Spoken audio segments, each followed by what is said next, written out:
जब all partner insolvent होते हैं तो हमारा आंसर भी थोड़ा सा बदल जाता है। सबसे पहले वही हमारे नॉर्मल अकाउंट बनाएंगे हम लोग, रियलाइजेशन अकाउंट, उसके बाद बनाएंगे हम लोग कैपिटल अकाउंट क्योंकि लोन अकाउंट नहीं था यहाँ पे। फिर उसके बाद हम लोग बनाएंगे cash bank account. Normally cash bank account हमारा लास्ट अकाउंट होता था, लेकिन इस सब में जहाँ पे ऑल पार्टनर इंसॉल्वेंट होते हैं cash bank account last account कभी नहीं होता है, तो कैश बैंक अकाउंट हम लोगों ने बना दिया। फिर उसके बाद ये जो मैंने दो अकाउंट रखे वो किसके लिए, हमारे आउटसाइड लाइबिलिटी के लिए। आउटसाइड लाइबिलिटी मतलब जो हम लोग रियलाइजेशन के क्रेडिट में डालते थे वो लाइबिलिटी यहाँ पे आएगी। तो जो हम लोगों ने क्वेश्चन लिया है क्वेश्चन नंबर 20, यहाँ पे देख लो ये जो दो लाइबिलिटी है हमारे पास, इसलिए मैंने दो अकाउंट बनाए। इनकेस अगर तुम्हारे पास 3 लाइबिलिटी है तो तुम लोगों को 3 अकाउंट बनाने पड़ेंगे, एक लाइबिलिटी तो एक ही अकाउंट बनाना पड़ेगा। तो ऐसे मैंने यहाँ पे 2 अकाउंट बना के रखे हैं। मेरे 2 आउटसाइड लाइबिलिटी है जो इससे पहले वाले सम में हम लोग कहाँ पे डालते थे, रियलाइजेशन अकाउंट। अब यहाँ पे इनका सेपरेट अकाउंट हम लोगों ने ओपन कर दिया, creditors and bills payable account. और सबसे लास्ट वाला और टैली होने वाला अकाउंट होगा इंसॉल्वेंसी। ऐसे वाले सम में इंसॉल्वेंसी अकाउंट टैली होता है, ना कैश बैंक। कैश बैंक हम लोगों ने एंडिंग में नहीं रखा है, उसको पहले ही लिया है। तो इसका आंसर स्टार्ट करते हैं हम लोग, जैसे नॉर्मल पोस्टिंग करते थे वैसे ही करेंगे, थोड़ा सा एक्सेप्शन होगा। सबसे पहले हम लोग आते हैं हमारे असेट साइड पे, जहाँ पे दिख रहा है कैश इन हैंड, कहाँ पे जाएगा हमारा कैश बैंक अकाउंट के डेबिट में 11,000। तो कैश बैंक अकाउंट के डेबिट में इसको डाल देती हूँ मैं, टू बैलेंस ब्रॉट डाउन 11,000। उसके बाद स्टॉक प्लांट डेटर बिल्डिंग, ये कहाँ पे डालेंगे हम लोग, रियलाइजेशन अकाउंट के डेबिट साइड में।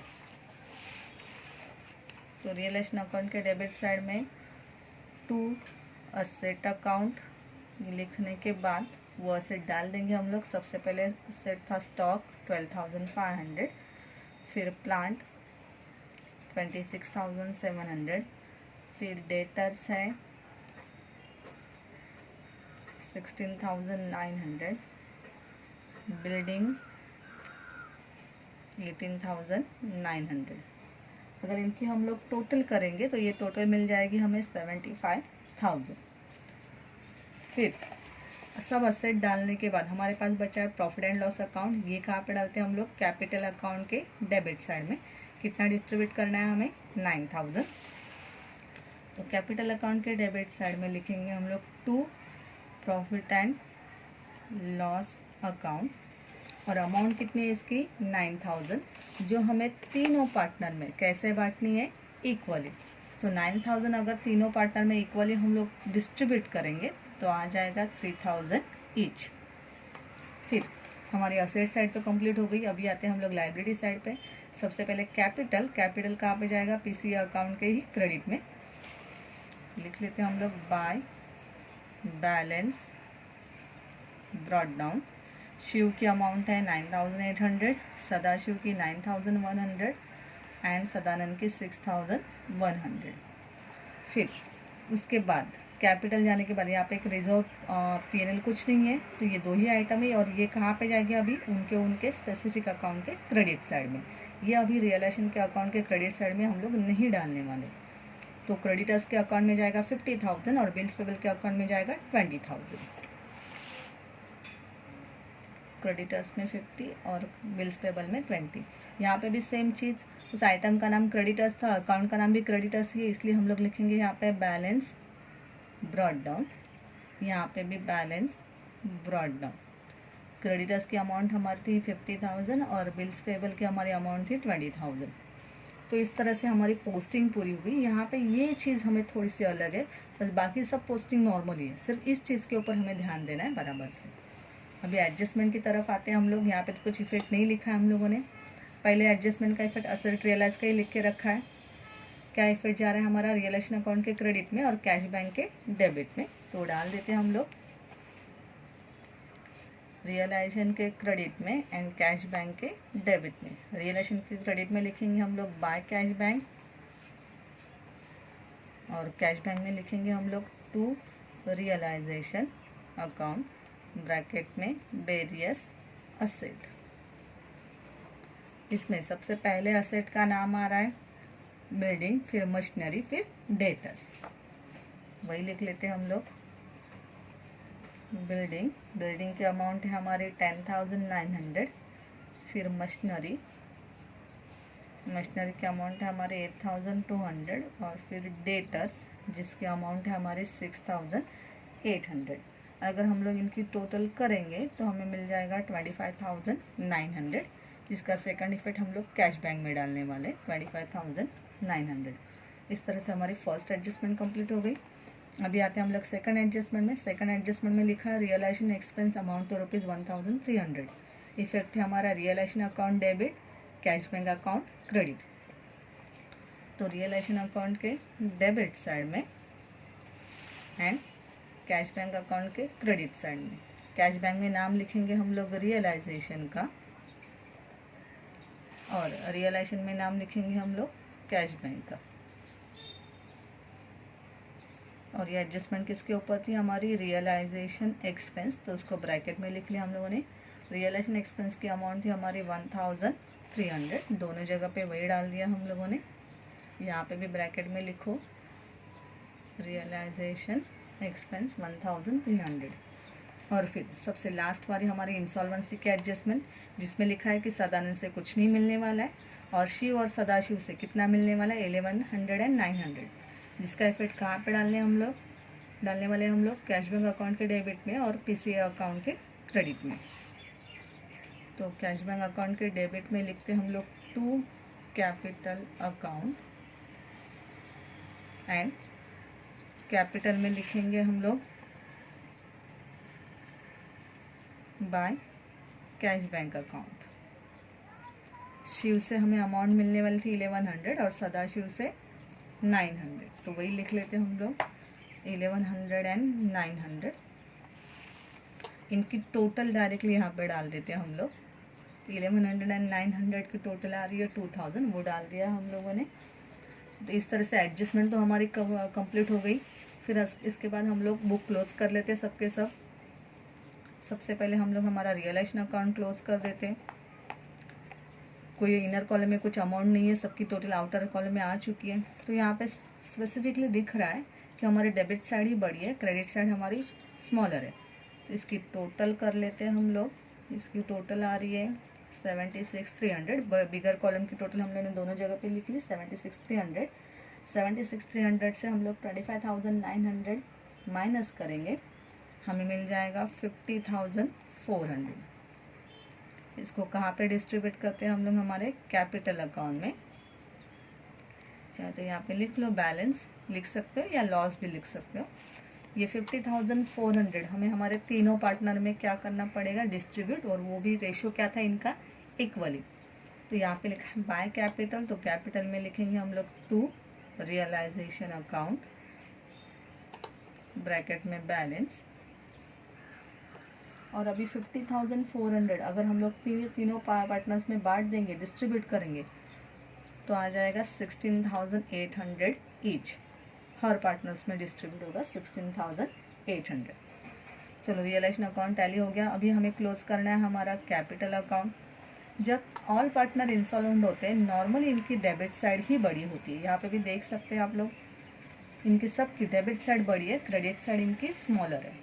तो पहले शिव का अकाउंट क्लोज कर लेते हैं। शिव के अकाउंट में टोटल है डेबिट साइड की 19,800, वही यहाँ पे लिख ली। इसमें से ये हम लोगों ने माइनस कर देंगे तो हमें मिल जाएगा 8,900। फिर सदाशिव का अकाउंट, यहाँ पे भी टोटल सेम आ रही है 19,800। 19,800 में से अगर ये दो अमाउंट 9,100 एंड 900 हम लोग माइनस करेंगे तो हमें मिल जाएगा 9,800। फिर सदानंद सेम वही 19,800, और 19,800 में से 6,100 अगर हम लोग माइनस करेंगे तो हमें मिल जाएगा 13,700। यहाँ पे एक थोड़ा चीज़ अलग है। नॉर्मली कैपिटल अकाउंट का बैलेंस हम लोग डालते थे हमारे कैश बैंक अकाउंट में, लेकिन जहाँ पे सबके sub partner all partner insolvent होते हैं तो उनके कैपिटल का अकाउंट का बैलेंस जाता है हमारे इंसॉल्वेंसी अकाउंट में। इसलिए हम लोगों ने यहाँ पे लिख लिया बाय इंसॉल्वेंसी अकाउंट। ये एक चीज़ हमें ध्यान से याद रखनी है कि कैपिटल का बैलेंस कैश बैंक में नहीं डालेंगे हम लोग कहाँ पे डालेंगे उसको, इंसॉल्वेंसी अकाउंट में। तो यहाँ पे लिखा हम लोगों ने बाय इंसॉल्वेंसी, तो इंसॉल्वेंसी मतलब हमारे लास्ट अकाउंट में ये कहाँ पे जाएगा, टू में, to capital account Shiv, Sadashiv and Sadanand. Shiv में डिफरेंस आया था 8,900, सदाशिव में 9,800 और सदानंद में 13,700। ये इंसॉल्वेंसी हम लोगों ने ट्रांसफ़र कर ली। अभी हमारा कैपिटल अकाउंट टैली हो चुका है। उसके बाद आते हैं हम लोग हमारे कैश बैंक अकाउंट में। यहाँ पे याद रखना है कैश बैंक हमारा लास्ट अकाउंट नहीं है, तो इसमें डिफरेंस आएगा। यहाँ पे नॉर्मली हमारा कैश बैंक अकाउंट टैली होता था, लेकिन इस वाले सब में कैश बैंक अकाउंट टैली नहीं होगा। तो यहाँ पे भी देख लो हमारे डेबिट साइड ही बड़ी है।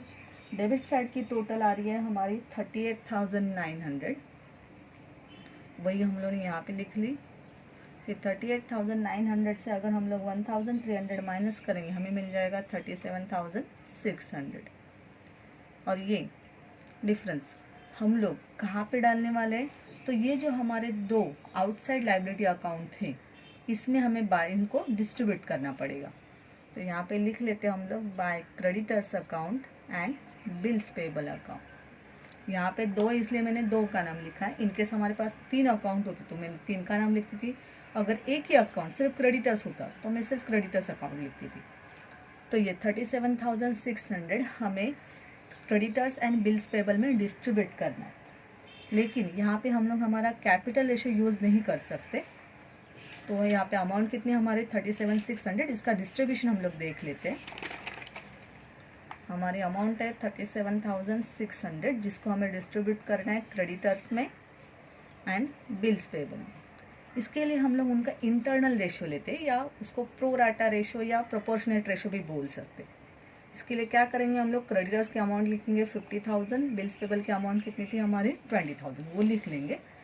फिर हमें जो डिस्ट्रीब्यूट करने वाली अमाउंट है 37,600, सबसे पहले क्रेडिटर्स में डिस्ट्रीब्यूट करेंगे हम लोग, फिर उसके बाद बिल्स पेबल में। दोनों में हमें डिस्ट्रीब्यूट करनी है 37,600, वो लिख लिया हम लोगों ने, इनटू पहले हमारे क्रेडिटर्स की अमाउंट कितनी, हमारे क्रेडिटर्स की अमाउंट 50,000 और फिर बिल्स पेबल की अमाउंट कितनी है वो 20,000, डिवाइड बाय उनकी टोटल 50 एंड 20 की टोटल कितनी हो जाती है हमारी 70,000। 0 कैंसिल आउट कर देंगे हम लोग। फिर 37,600 इंटू 5 डिवाइड बाय 7 करना है हमें। अगर 37,600 इंटू 5 डिवाइड बाय 7 हम लोग कर लेते हैं तो हमें मिल जाती है अमाउंट 26,857।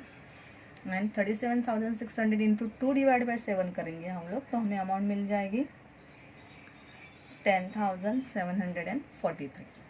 तो ये कैश बैंक की अमाउंट हम लोगों ने ऐसे डिस्ट्रीब्यूट कर ली। ये लिख लेते हैं हम लोग।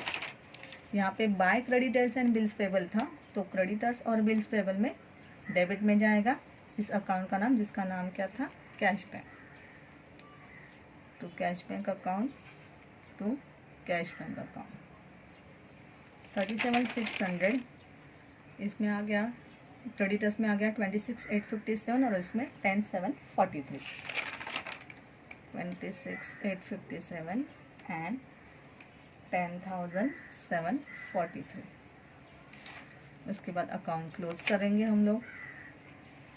यहाँ पे हमें दिखाई दे रहा है हमारी क्रेडिट साइड बड़ी है, तो 50,000 दोनों जगह पे लिख लिया। उसमें से 26,857 अगर हम लोग माइनस करेंगे हमें मिल जाएगा 23,143।